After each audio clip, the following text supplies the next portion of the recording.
Hello, listener, and welcome to Week 40's Gameplay Podcast. We've got a lot to get into this week, despite it being, 3 months until 𝗵𝗽𝗀𝗀𝗀, and that means over 80 episodes, including supporter episodes, into 𝗵𝗽𝗀𝗀𝗀4. Thank you very much for making that possible, including, of course, all the guests who've joined us along the way. And speaking of, actually, it's time to introduce one of those, AirJapes. Hello. Hi, Ben. Hello. Is that it? Or... I gotta sneak in a quick one and throw you off guard every so often. Keep me on my toes. Usually I do it at the end. Yeah, you do, yeah. And then we also have Josh as well. Hello, Josh. Welcome. Hello, I'm having to resist the urge to be overly verbose now and speak for 30 or 40 seconds as my intro, but yes, nice to be here. Yeah, good to have you. And we have back on the podcast after a little bit and fresh from earning that Enzo through the England objectives, 𝘬𝘃𝗲. Hello. Hello, thanks for having me again. Interesting. I wanted to start with that, and we don't have you for too long, actually, because you got to dash off. So I thought it'd be interesting to ask you about it and get through that first. So would you say that it kind of motivated you to play to some extent? Like, do you like the concept? Yeah, I think especially at this stage of the game, it's fun to use, a slightly different team because there's so many players now that it's kind of hard to choose who to use. So having a little bit of guidance is kind of fun, a little bit of a challenge. And also I feel like if you're someone who got collected rewards throughout the year and you held on to a lot of them, it kind of is a reward to you for having those players. Obviously you could buy a bunch of players, but I thought it was fun to just use the players I already had. Yeah. And actually maybe we should just ask, what was the record that you got? And actually, I guess versus what the record was that you got in previous weekends that you did. Yeah. So with the England squad, I was, I believe 12-2. So you had to get the 12 wins to get Enzo. So 12-2 with the England squad and finished 18-2. Usually kind of fluctuate between 16 to 19 wins depending on the weekend and the squad and tactics and all that. But so it went pretty well. I'd say the 2 games I lost were pretty close, so I didn't feel too out-teamed. I can go through the team as well. It is a pretty good team, so it wasn't like I was at a big disadvantage. But I guess the challenge is more, playing with players you're not used to using, kind of changes the way you have to use your tactics and stuff like that. Yeah, and the team you had, it was relatively strong, right? Do you want to just run through for context? Because I guess, people wondering how well their teams might fare may want to know that. Yeah, so I started out with a lone team of the year, 𝘵𝑚𝑠, in goal until I got Pickford. She was pretty bad, to be honest, just because she's so short. It just makes it kind of difficult, but good enough to get Pickford in. So we had Pickford for, I'd say, the majority of the games. And then the foot birthday, Reece James at right back, Path to Glory, Joe Gomez, the SBC one, at center back. Then team of the season, Greenwood at the other center back. Team of the season, Charles at left back. And I was playing the 4-4-1 that was shared on the pod for reference. But team of the season, Chloe Kelly at right mid. The 2 center mids were team of the season, Stanway, and the showdown, 𝘴𝘶. I thought he was really good, and now he's boosted. He looks, really good at the moment. And then team of the season moments, Sancho at left mid. Center forward was team of the season, Foden, and then striker was team of the season, Lauren James. Yeah, no, I guess to sort of frame the discussion, I should probably run through the team that I was using, considering it didn't do very well for me, and I ended up just deciding to stop at 6-6. Bear in mind that typically I'd be getting 14 wins fairly comfortably, often 16. And it just didn't go very well. And that might have been because the team is a bit weaker, but I think there are other factors too, which we can get into. So I had the base Pickford in goal, which was, as you can imagine, a bit of a disaster, but there aren't really many other options. I probably should have bought 𝘵𝑚𝑠 on the market or something like that. And then right back, I had Niamh Charles, who's very good. I had the base Rio Ferdinand as one of the centre-backs. The other centre-back was Ben White, team of the season. And left back, I had Greenwood. And then had Declan Rice as one of the centre mids, the team of the season. Loftus-Cheek, also the team of the season, as the left centre mid. And playing off the team of the year, Harry Kane, I had the team of the season, Jude Bellingham, who I have as a red pick. And then either side of those two, I had Sancho and fantasy Chloe Kelly. They'd been players I'd used and had some success with in the past. I think Rio Ferdinand, it was obviously quite a long time ago. But I think what I really struggled with, and I guess this is a warning to people planning to do this in the future, because I believe they probably will do more of these, is the defense just meant that I couldn't play how I normally played because it just doesn't have, well, certainly Rio Ferdinand and I think Greenwood to an extent as well, to be honest, don't have the recovery ability of centre-backs that I typically use, and particularly against the quality of attacker that you're going to face, considering how few people are actually doing this, which is something we'll get into in a second. But yeah, I found it very difficult. Did you find that you had to kind of change the way you played much to, I guess, create chances and to defend effectively, Hugh? Because I think that was probably the biggest issue for me, is that I was playing in a way that was unfamiliar, and also for me kind of unenjoyable, because I didn't have the usual ways that I'd create chances. And frankly, Kane, who I guess would be the presence up front, who would maybe play a kind of Boniface kind of role, wasn't really able to compete effectively at all against the centre-backs that I came up against. I tried to add in Watkins and kind of shake it up a bit, but again, he's got like 84 composure. So I felt like if I was going to do this again, I'd probably have to go out and just buy quality attackers and defenders to make it work. And I think if anyone's planning to do it, I would say it probably is just worth doing that. But I'm interested to know, did you have to change your play style basically to be effective? A little bit. I definitely looked for in my squad, like players that fit the roles of the tactic that I wanted to play, which was that 4-4-1-1, which has worked really well for me, by the way, if anyone was considering it. I've really enjoyed it. But yeah, I was just trying to find like the right fits. I think also like because they're those team of the season level players, they have pretty good all around stats. So I was more just tweaking the chemistry styles and stuff. So I was playing 𝘴𝘰𝘀𝘀 as the box to box, and I used a gladiator on him so that he'd have better shooting and defending, because I felt like his pace and passing and dribbling are already pretty good. So so something to consider. The chemistry styles and ways players fit into roles that, and I think you can also find a lot of decent players for pretty cheap now, especially with England, just because there's a good variety of players that there's enough options.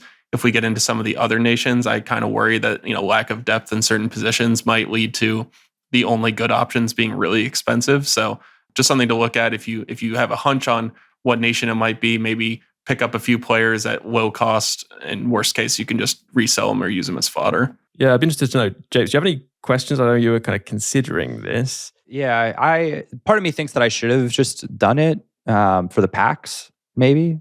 Like I don't know if Enzo is that much better than Paredes. That's available now for like 100K or 150K, whatever it is. When it comes time to talk about like what we'd like to see maybe done differently, got some thoughts there. But we could ask Hugh, I guess, have you had a chance to use him? Would you say he's worth playing for, I guess, if you're not someone who's necessarily going to get 12 particularly easily?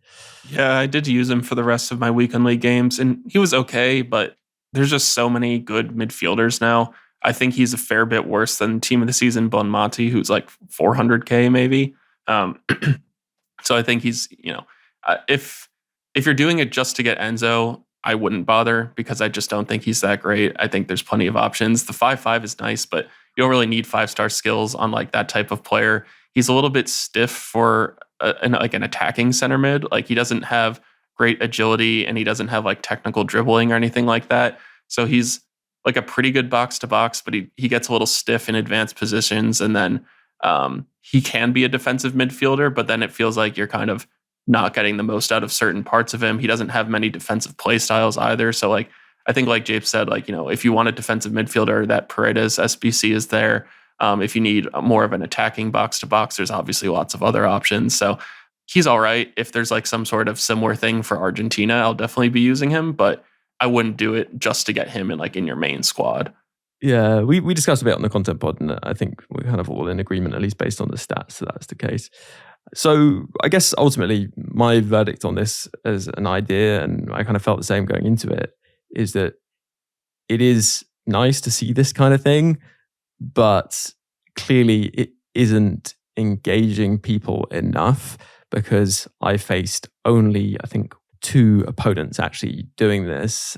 And that was at the very start, actually, because I wasn't, pushing my form upwards. I was expecting to see more potentially, but I didn't. And I think it is not something that people necessarily want to do, go out and buy strong players to build out their squad, only for those players to probably drop a bit later once the weekend is over, and them actually lose coins and maybe not gain anything particularly valuable from the rewards, as we've been saying.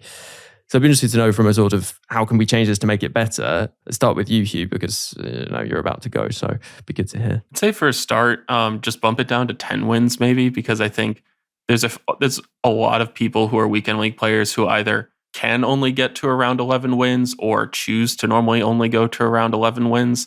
Maybe they're capable of getting 14 or 16, but they just play to 11. So like making it 12 felt like it was a little too exclusionary, considering that most people who could get 12 wins with an objective type themed squad probably don't need Enzo. Not that really at this stage anyone needs him, but like if we were going to do this throughout the cycle, I think that the type of player that's the quality they put in objectives usually isn't making the squad of a 16 to 20 win player.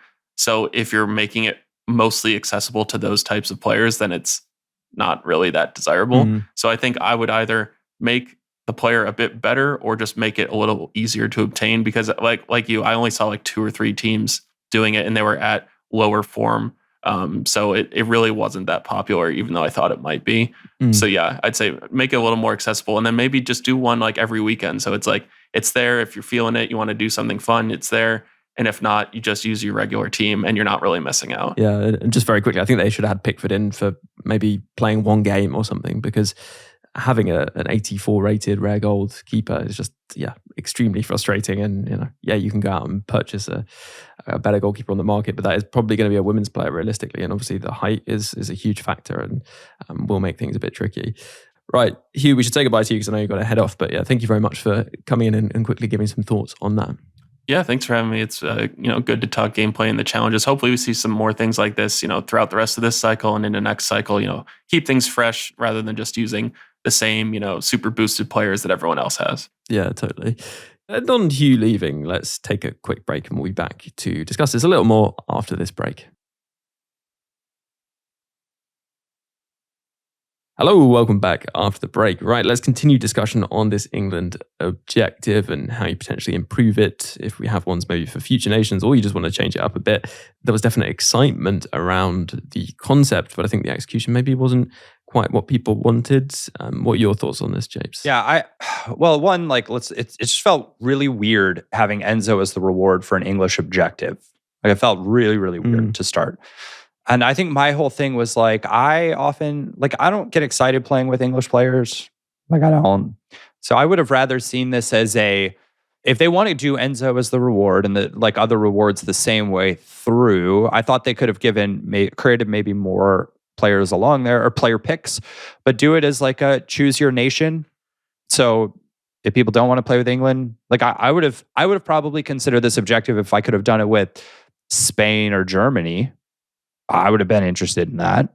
Isolating it down to just England, I think for me I was kind of like, whenever they do this, the market prices inflate a ton. If you're going to go buy players, if you don't, it's like, I like objectives like this where you maybe want to go out and buy one player to fill out the squad. But I would have just rather, had this been like a pick your nation, you get Enzo at the end, or like pick a Euro nation and do this. The next one's pick a Copa. I'm here for that. So I think there's so many ways they could have gone about making this better. So there's a few different reasons why I think people didn't necessarily like this. One of them is what who was mentioned earlier, which is 12 wins is just too many for a underpowered squad. The laws of one winner, one loser every game means that the vast majority of people are going to get 9 to 11 wins. That's where most people will end up. And even if you're a 14 win player, 12 wins with an underpowered squad might be a bit of a stretch. And so it's too many wins. So how do you fix that as a problem? I think you have to remove a group reward, and you should have maybe 3 versions of, if we're doing Enzo, this Enzo card, let's say. And the first version you get when you get 4 wins. And it has, 3 playstyle pluses, but is, 4-star, 4-star, then a 5-star, 4-star, and a 5-star, 5-star, or 2 playstyle pluses, and then the final version has 3 playstyle pluses. So everybody feels like they have a chance of getting this card. If you really want an Enzo Fernandez card, you can do it. That would be one way of fixing the gatekeeping of it. I don't mind players who can play very well getting better rewards. Again, as Who says, the problem with that is they probably already have better players in this Fernandez, so it wouldn't mean as much to them as somebody who doesn't. I think the real way they could have fixed this came in with 4 champs to go in the rest of this season, in the Festival of Football, season 7. There's 3 weeks and 2 days left in the season, so there was 4 foot champs goes. And to Japes' point, maybe people don't want to use an England team. What if they'd done 4 of these objectives that were live for the rest of the season, and you had an English one, a French one, a Argentinian one, and a Brazilian one, and you can choose whichever one you want to do, and you don't have to do it over one weekend. So if you're desperate for the English players, you can get, and you obviously change the end reward to not be an Argentinian player. You change it so that it's an English player at the end of the English objective. You can play with that England team throughout the whole season, even if you're someone who doesn't get too many wins, and you'll probably get that card that you really want. If you're a really good player, you can then change every week and get the players that are on offer. But it would allow people then to go, I really want that card. It fits my team. It's the club I support. It's the nation I'm from. And it might then actually mean that you come across more people using different teams, because people might be going for an Argentinian one or a Brazilian one, and you're using the English one. And suddenly you have everybody's using something fun and different. And there's a reason to do it then for every week. And if you're not as good, it still gives you the chance to get that end reward. Like, I think that would have probably been preferred. If we do get more of these now, we're just going to have the same pattern every week where the players will get super expensive. People will hype it up. People will then try it, realize that no one else is doing it, get frustrated when they're using cards that can't do what they want them to do or what their best team can do. And we just come back to the same issue. Like, I do think it probably points to the fact that people play to win more than they're playing for fun. Like, but that's Ben was the flip, where it wasn't fun for him at all playing with those English players. Yeah, I do think that's an issue. I think like it may have been more fun though had I just thought, right, well, I'll do the 𝘬𝘬𝘬𝘀 objective, for example. And centre back was a big issue actually, because I think it's only really the 𝘬𝘬𝘬𝘀 objective that could really compete defensively at this point. 𝘬𝘬𝘬𝘀 is so expensive though, and he's very expensive. And if you're not going to use him in your team after this, it just seems pointless. But I do think they need to think carefully if they're going to do something like this. How can they allow people to get closer to that level that the teams they're playing are at? Because no matter what the objective is, to some extent, people are still going to use their main teams. You don't want people to be a really significant mismatch. Even if you go out and buy players, to be honest, as I was saying, because of not every player being available on the market. And the other issue I have with it is I think that it forces you to then play to your players' strengths, which we talked about this before, aren't necessarily your strengths or not necessarily what you enjoy, and therefore can actually have a kind of negative impact on your gameplay experience. And I think at this point in the cycle, it's not necessarily what people want to do, but I kind of appreciate the other perspective as well, because I do think like it is fun to use different players. From a gameplay perspective though, if people are going into games with a worse team than their opponent, significantly worse, and potentially with players they aren't used to, what can they do basically to mitigate that to some extent? And I guess, are there any particular kind of tactics that you would recommend, any kind of ways of setting up teams which aren't necessarily the strongest to be competitive? Any advice at all from you, Josh? Right. So there's the harsh response, which is that if you're struggling with the team and it's not doing what you want it to do, the reality is you've probably got to get better at the game. Like that, like there's an element of good, Ben. Yeah, like without saying get good, kind of get good. But I appreciate that it's not all that, because especially if you don't have a good centre-back, for example, against some of the attackers we've got now, it is a mismatch and there's only so much good you can get. And I think the biggest thing for me, as somebody who's used vastly underpowered teams several times this year through different RTGs and specifically through the Evo to Glory with 𝘵, keeping it simple, doing the simple things in your team. Specifically, don't have hundreds of players flooding forward if you don't have the pace to get them back. Don't try and do fancy things. Pass it where you're aiming, like pass it in the direction that you're facing. Maneuver the ball about. Do simple things. Do the things that you go, any player in the game should be able to execute what I'm about to do here.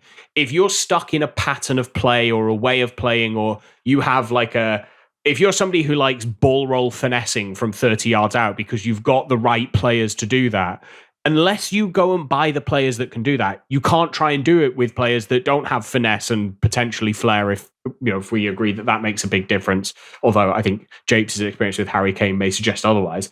But the biggest thing for me is about playing simple football, passing the ball around in a way that makes sense, where you're not taking daft risks, where you're not trying to feed the ball into super tight places. And the biggest thing when using a team with lower stats, specifically stats, maybe not play styles, is do as much manual stuff as you possibly can on the ball. If you can manually direct your pass, use those long switch through balls with the R1 square, R1 triangle to manually place where you want that through ball to go. Threaded through balls are really good as well. And then when you do have play styles, utilize the play styles everywhere you can. A play with bad passing stats can be made up for if they've got ping pass and you are ping passing it, or long pass and you are long passing it, or even incisive pass and you're incisive passing it. So the trick is to not, in my opinion, to try and get players to fit your play style. You have to play in the way that fits your player's style and use their strengths. It's kind of, it's like international management. These are the players you've got. How do you get the best out of them? Rather than, this is my system, and if you don't work in it, you can't play. To add to that, like when occasionally, like at the start of the year, Ben, you usually ask me a question like, how do I think about like building tactics or building a squad? And usually the response I give is like, you can either say, I want to use these players. I have to figure out a system that works with them, or I want to play this system. I have to go find players that fit this system. Well, in this, you have a limited player pool. So you have to figure out a system that works with those players.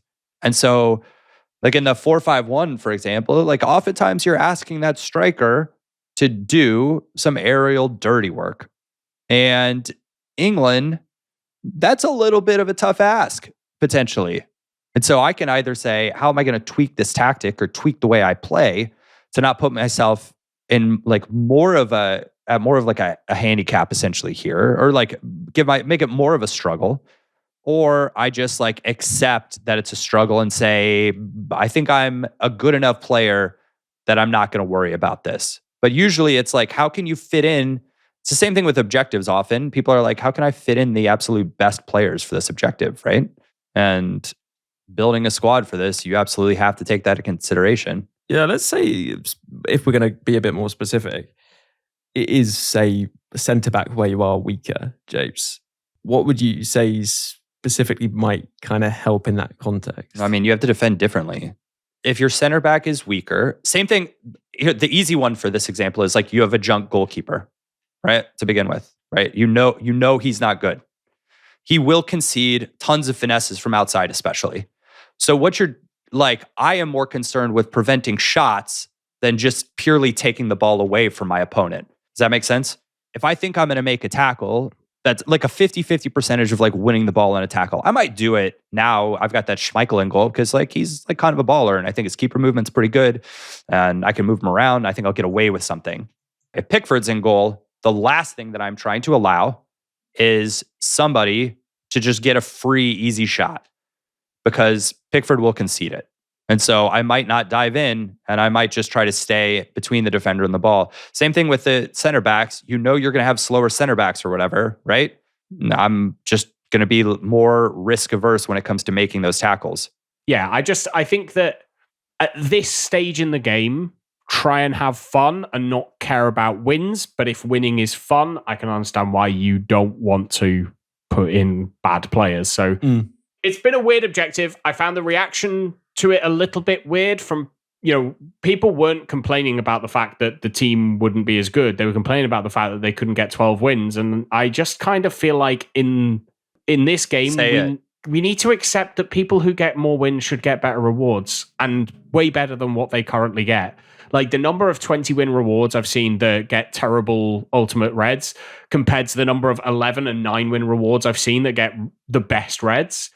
And that's probably because there's more people going 9 or 11 wins than getting 20 wins. That's probably the case. But I don't think everyone should have access to everything. If you're not good enough to get 12 wins, I'm sorry, you don't deserve everything at 12 wins. We don't do the same thing when it comes to anything else in the game. But suddenly, the moment it's on your talent and your ability, it's like, oh, that's not fair because I can't get it. It's like, I can't get 20 wins, but I'm not sat here it's a moment of cards moaning involved. about it. Like, yeah. It's like a special item card that's involved. And so anybody that say they're like a Chelsea truther, they're hot garbage at the game, but they want the Enzo card, that's when all of a sudden it's like, meh, about it. And I mean, I guess I fundamentally don't disagree with you. I think people need to be like fine with it.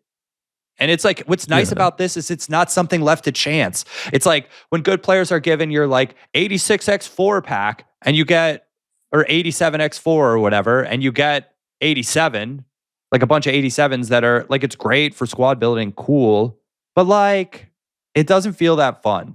Yeah, I would say that I completely agree that your point about certain things being locked behind skill is totally fine. I actually don't even mind players being locked behind certain barriers, even if, you know, it's a shame because you're a Chelsea fan and Argentinian and really want the Enzo. I don't think that's so much of an issue, but I do think these things have to be structured in a way that allows you to still have some fun doing them and not feel that you're at too much of a disadvantage. I appreciate, you know, I could have done more to not be at such a disadvantage, but it did feel like I was at a big disadvantage. Maybe it would have been different if the rewards had been so good that everyone was doing it or that you had to use those England teams. But yeah, I think there's just maybe a way of making it a bit more level in terms of the quality of team, because there are other nations, if they continue to do this, that I think have bigger holes in the playing personnel than England do in the game. So that kind of concerns me for people wanting to do this in the future.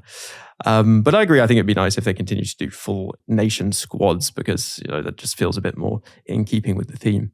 But I think we should move on. Let's take a break here, and we'll be back with some gameplay tips and more after the break. Hello, listeners. A quick reminder that this podcast is made possible through the generosity of supporters out there. And actually, they aren't just doing it out of the kindness of their heart, because you get a whole extra podcast every single week as a supporter. And you can sign up for a 7-day free trial right now over on Patreon. And after that, it's just £3 a month to continue supporting. It makes a huge difference. The podcast for a time wasn't able to be weekly because I had other work commitments, but this has made it possible to deliver a podcast every single week, and in fact, an extra one too, just for supporters, as I mentioned. So if that interests you and you want that extra content, and actually if you would like even more, there's the support the Discord at the gold tier. There is the Hall of Fame at the end of the podcast in the icon tier. There are loads of perks available. So why not check it out if you haven't done so already by searching Support for Weekly or following the link in the description of this podcast. If you consider doing so, that would be hugely appreciated. And a big thank you to all those supporters, as I said, keeping the podcast going and keeping Foot Weekly weekly. Right, let's get back into the pod. Hello, welcome back after the break. Right, let's talk gameplay. Let's talk first about the new skill move. I might just be asking myself this question: have either of you used the new skill move that came in the patch? Yeah, it's fun. I find it most effective passing out of it whilst mid skill move. It like maneuvers the ball kind of quicker than a ball roll pass would in that kind of horizontal direction. It's kind of a bit 𝗪𝗮𝗯-like, I guess. Yeah. It's got a bit of that kind of to it. For those who don't know, you just hold LT and then hold left or hold right. I definitely initially thought you just sort of flick in the direction, but you have to hold it. And they do this sort of shuffle to the side. It definitely caught people out when I was first doing it, because I don't think many people were doing it at all and people weren't familiar with the animation, but people kind of know it now, but it still catches people out quite often, and just, you know, good for creating space, good for that instant pass, as Josh was saying. And I have to say, you know, just from a game perspective, I quite like the idea that they add skills during the cycle, because when they add a load at the start of the cycle, it's kind of like, oh, there's so much to get used to in the game, gameplay-wise. That certainly was this cycle. Whereas if they release them throughout the cycle, there's a bit of a window to give them a go, and they're something that you're kind of thinking about and people aren't expecting them, so there's more of an advantage doing them. And I think it would be good to see them take this approach with skill moves throughout the cycle. So that's good. Should we move on to then? James, do you have any concerns around 4 Playstyle Pluses at all? I mean, we're getting some players now. I just feel like the step up from Playstyle to Playstyle Plus isn't even that wild. I gotta be honest. I was like expecting it to feel like kind of the jump that 1 to like 2 to 3 maybe felt like. The 3 already, it feels like if they have like 3 good ones, I'm kind of like, I don't notice 4. You know what I mean? Like, I don't think we've seen necessarily like 4 of what would be like a super broken combo together. So right now, I don't have any concerns with it because it's like not impacting the game at all for me. I mean, if people want to go back and listen to the gameplay pod where I asked the question about, do we think 4 PlayStyle Plus is going to make any noticeable difference? My opinion at the time was that it's just a case of diminishing returns. That actually, 0 to 1 is big.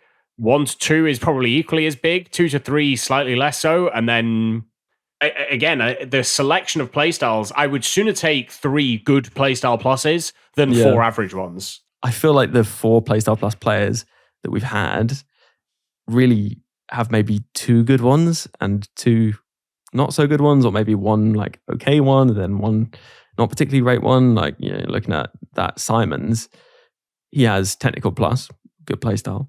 Rapid plus, I mean, plenty of people think that's good, but then 𝘂𝘂𝘀 can be a bit of a meh one for some people, and then 𝘂𝘂𝘀 plus, well, I mean, that if you have it on another player, it is somewhat redundant. So I think generally they've not gone too crazy with the playstyle pluses that they've added to 4 playstyle plus players, and I think once you start seeing, which I guess we might get to or probably will get to, finesse plus, power shot plus, quick step plus, and press proven plus, let's say, then we'll be like, okay, that's a big jump for the power curve. Whereas right now, it's not really going to make the kind of difference that perhaps you'd think. I would say 𝗏𝗏𝗏 is probably one of the players who does have a combination of 4 playstyles that are all fairly effective, I would say. But I think on center backs, when you see like jockey plus, quick step plus, some stuff like that, like then you might feel like all of a sudden defending's gotten a little bit easier.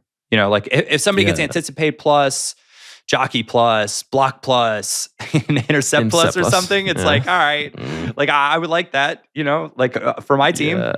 Yeah, right now that 4th is slide tackle for defenders, isn't it? Like 𝘂𝘂𝘀𝘀. And then they've often got a long plus in there. But right, long plus, I think is still a good playstyle to have. But like Van Dijk has got slide tackle as his 4th. 𝘂𝘂𝘀𝘀's got slide tackle as his 4th. So it's definitely, it's the long throw without being the long throw kind of thing. Like, yeah, exactly. Moving on to, I guess, a more gameplay tip discussion. We haven't talked about it for a bit, so I'd be delighted to dive into it again. We are all, as people know, part of the Precision Shooting Club. And I hear, Josh, after successfully getting the Pentas in, you've recruited another member. Yeah, well, I have to give some credit to Gnep for this, as Gnep plays quite a lot of clubs, and so he was playing with a former pro who still gets multiple 20-0s each weekend. And I was really interested to see if a pro took up precision shooting, what would they think about it? Because none of the pros use it, as far as I'm aware. And it's been a point of like, we're all sitting here going, why? Like, and everyone I've got to use it has gone, I can't believe a pro hasn't used precision shooting. And so I wanted to see what someone who was a pro, who's very good at the game, feels.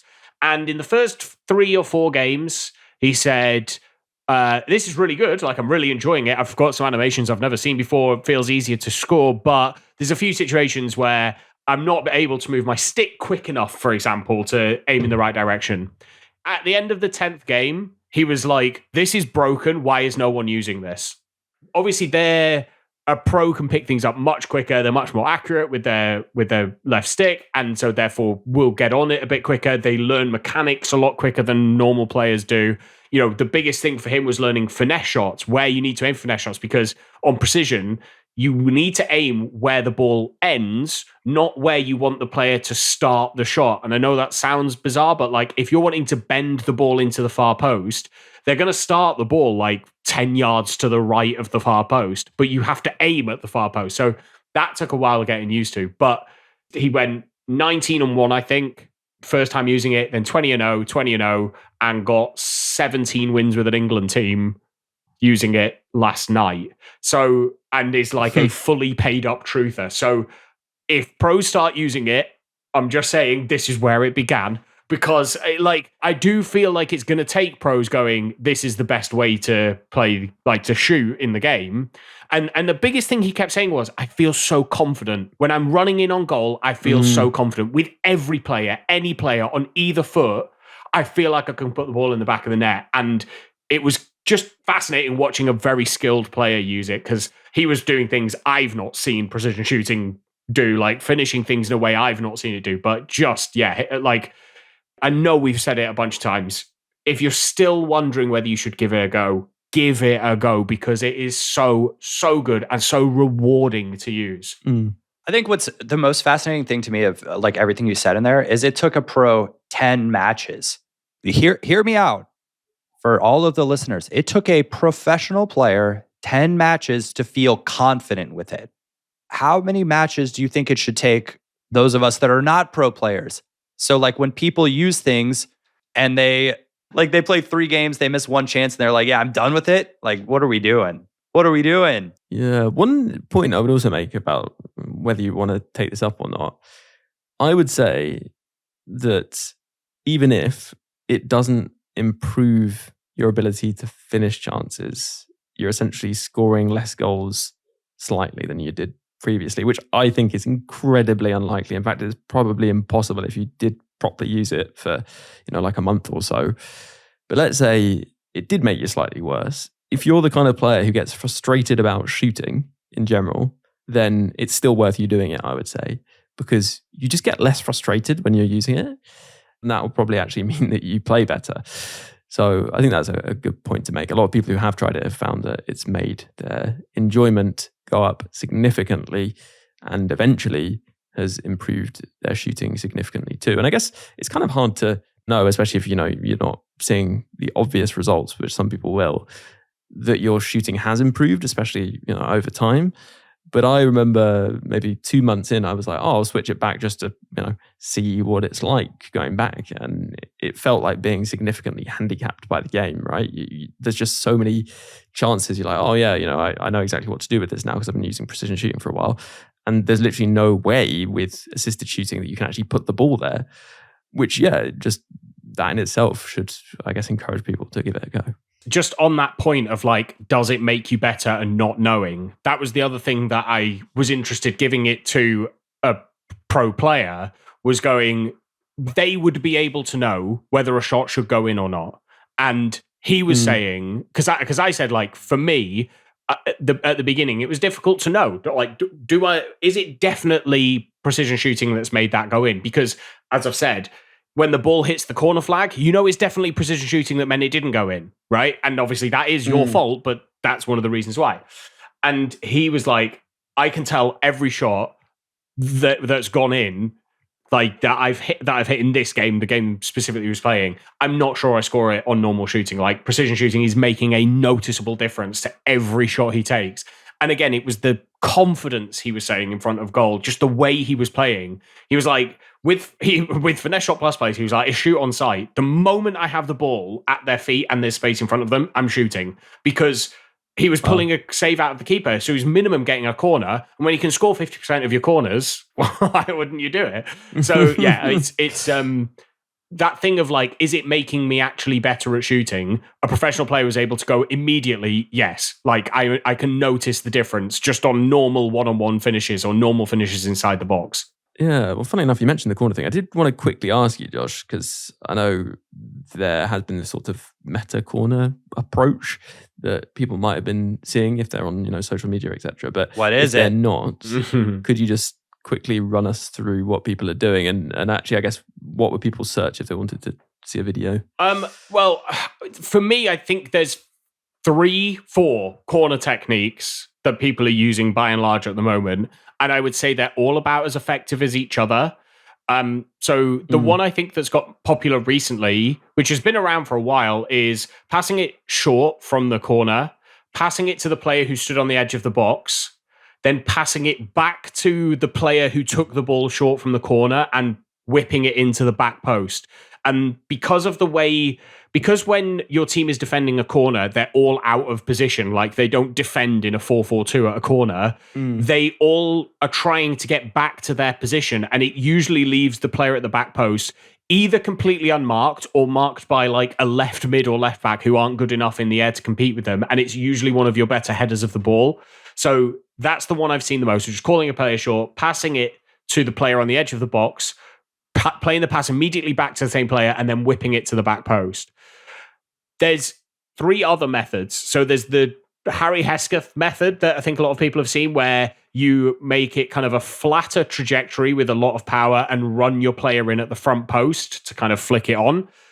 And then if you notice that your opposition is moving their goalkeeper out specifically towards that front post, if you just raise the height that the ball is going to go, so but like lowering the where you're hitting it on the ball with the right stick, and essentially think of trying to score in the very far corner of the net, and then take your best header of the ball, fake front post and run to the back post, that's almost 100% a goal, because there's no one there who can compete with the ball. And if you execute the cross correctly, the keeper's not going to get anywhere near it. They're two of the main ones that I see. There is a third one where you pass it short, pass it to the player stood on the edge of the box, but then pass it across the box again to a player who's got finesse shot plus. And it's pretty much an auto goal from there every time as well. So there are 4, in my opinion, very overpowered methods for scoring from corners. Nice. For the headed ones, aerial plus isn't completely necessary, or the back post one is not as necessary. So the one where you pass it twice and then cross it to the back post, it's not as necessary there. But for the ones where you're running them into the front post or the back post, both of those, I would say you need aerial plus, just to make sure that you beat the player. And maybe some form of power header as well, maybe? Not necessarily, I don't think. Okay. Because usually you're heading it into an empty net rather than trying to get it past a goalkeeper. Nice. Good little rundown there. And yeah, we can say our goodbyes. So if you've enjoyed this episode, then, do drop a like, leave a comment. If you're catching it on YouTube, subscribe, which you can do on YouTube, or via Spotify, Apple Podcasts, wherever you're listening to this podcast. And of course, if you'd like extra episodes, including this week's content podcast, then do support. You can support just by searching Support for Weekly. And yeah, it's been great to have Josh and Japes back on. Thank you very much, first of all, to Josh. A great insight as always. Yes, thank you very much. Been good to be here. England got off to a winning start in the Euros last night, so it's coming out. I don't know. Southgate's England felt a lot more like my England than Hughes, to be honest, with Bellingham carrying significantly. Would be the mighty Serbia. What are you talking about? Come on. They should have played 𝘂𝘬 𝘠𝘂𝘀 in midfield, shouldn't they? Anyway, Japes, who do you think is going to win Copper? Just very quickly to round it off. America. And I'm out. Nice. That was quick, and I appreciate it because we're tight for time. So thank you, Japes. Cheers, Ben. Very welcome. And of course, thank you, listener, for tuning in. A reminder, you can subscribe to the podcast via Apple Podcasts, Spotify, wherever you get your podcasts from. And you can catch this podcast on YouTube, where you can drop a like, a comment, subscribe. It definitely helps the pod out and helps it reach a new audience. And talking of, you can become part of the supporter audience. Just search Support for Weekly and get an extra podcast every week. A big thank you to all those supporters supporting the pod and keeping it going, and to those icon patrons: Dave B, Hugh J, Darren W, Alistair M, Dom P, Rob P, Jeff B, Damon H, Tom B, Adam G, Neil P, Alex M, Jake S, Dan W, Roger D, Lee A, Andrew C, Nishant, Waterman, Dylan H, Adam R, Rob L, Brendan W, Michael K, David G, Jimmy K, Cherry Drank, John D, Michael B, Aditya S, and Joshua K. Plus a special thanks to Luke M, Dave B, Hugh J, Tom M, Darren W, and Pato Foot for advice and production assistance. Before I leave you, just one more thing to add though. Ultimate Team is a bit like life really. It has its many ups and downs. If you're having a few more downs than ups in real life in these more difficult times, then please don't feel that you're alone or need to struggle on without taking action. If you go to thecalmzone.net, there's loads of resources, advice, support, or even just a friendly chat for anyone who needs it. If it sounds like it could help you, then head over to thecalmzone.net. And for now, have a good one, and I'll catch you on the next podcast.